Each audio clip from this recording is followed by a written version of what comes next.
What is up, friends? Welcome back to another video. As you can tell, today I have a journaling video for you. I'm very excited for this one.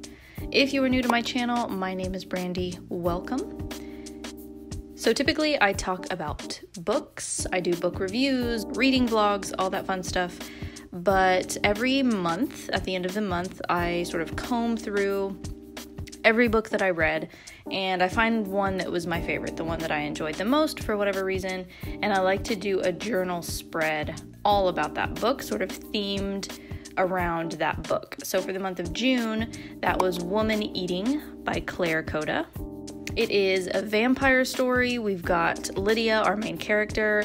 She is kind of off on her own, stepping out from under the thumb of her vampire mom for the first time. Her mom is going a little bit loopy, a little bit crazy. She's sort of been alive a little bit too long. So she's staying at essentially what's like an old folks home. And Lydia is attempting to survive on her own. But she doesn't have the same contacts that her mom did, so finding blood, fresh, warm blood that doesn't come from humans becomes a bit of an issue.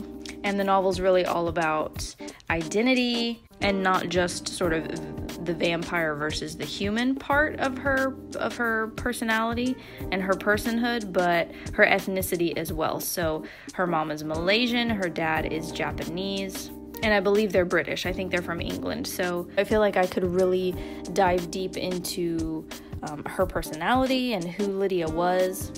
Overall, it was just a really fascinating book. I loved it. It had all of the, the bloodlusty, vampire, creepy, moody, almost dark academia sort of vibe to it. So for me, it was a 5 out of 5 for sure. There's even a reference to Buffy the Vampire Slayer a couple times, and you will see all of that kind of come up in this spread. So I hope you enjoy.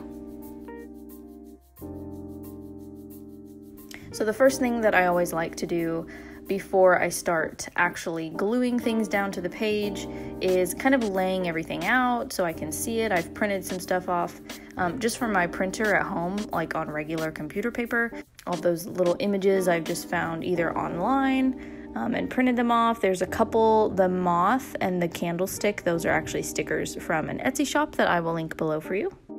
So in the bottom left corner, that is a print of Three Girls by Amrita Shergill. Not sure if I'm saying her name right. It is a work of art that is referenced in the book. And so I wanted to print it out and put it in there.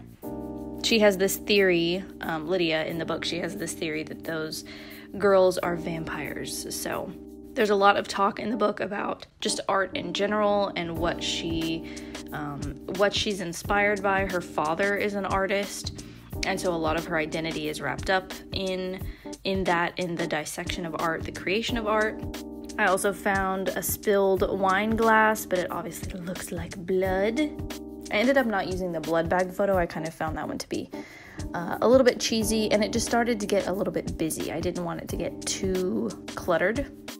The picture of the arms, the sort of very elegant hands in the moon, that black and white one, that is something I saved on Pinterest like years ago. I have no idea what that's called or where that's even from.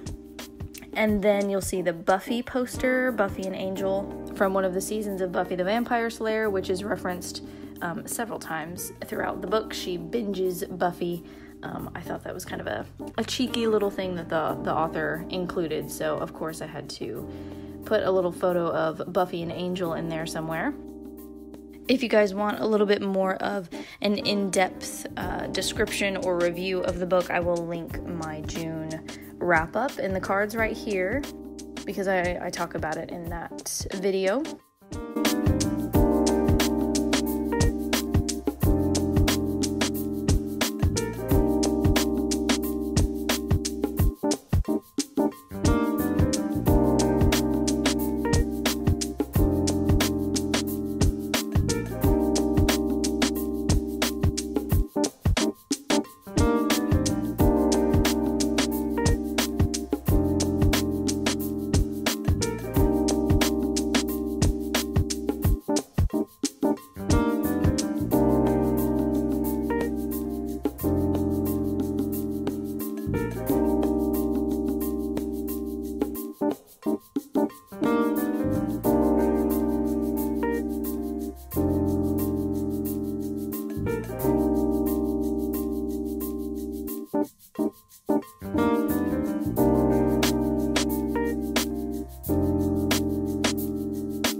So I'm just flipping through my book annotating journal and finding the page where I talked about the book. And I'm just choosing a quote that I feel like kind of fits the vibe. The quote that I chose, it comes fairly early on in the book, and it definitely sort of cements the mood. She says, "I don't know where the human and demon in me connect. Whether there are roots that sprout from the demon and reach for and attach onto the human, or vice versa. Both live because the other exists."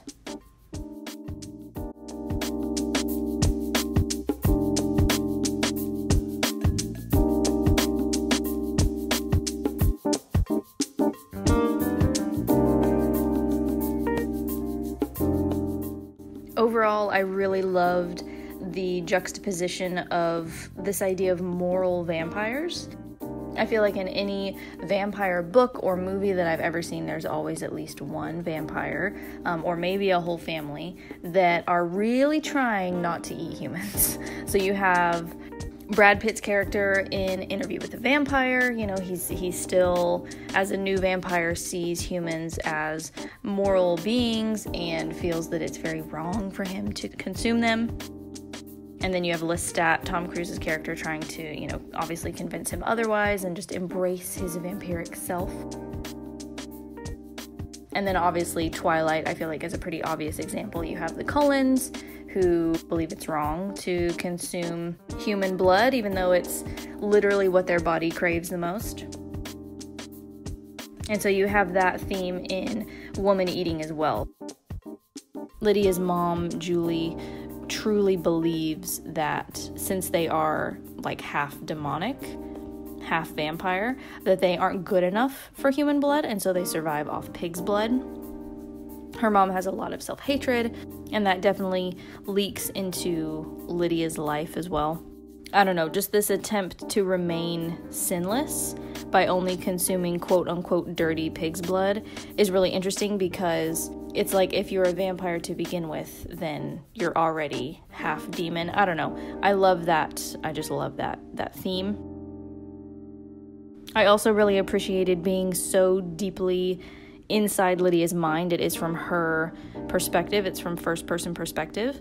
As she sort of comes of age in a way, she's learning independence for the first time, and her inability, at least in the beginning, to create art was, I think, a metaphor maybe for not knowing who she is as a person, kind of feeling caught between the demon and human versions of her. I don't want to talk about it too much. I don't want to spoil anything if you haven't read it, but I would run to your local bookstore and pick up a copy if you guys are interested in vampire novels. It felt very contemporary, which was kind of refreshing for a vampire novel. She definitely uses her phone as a distraction. Like, she's still very much kind of a Generation Z kind of character. So here is what I came up with. Here is the final spread. I hope you guys enjoyed the video, and I will see you next time. Bye.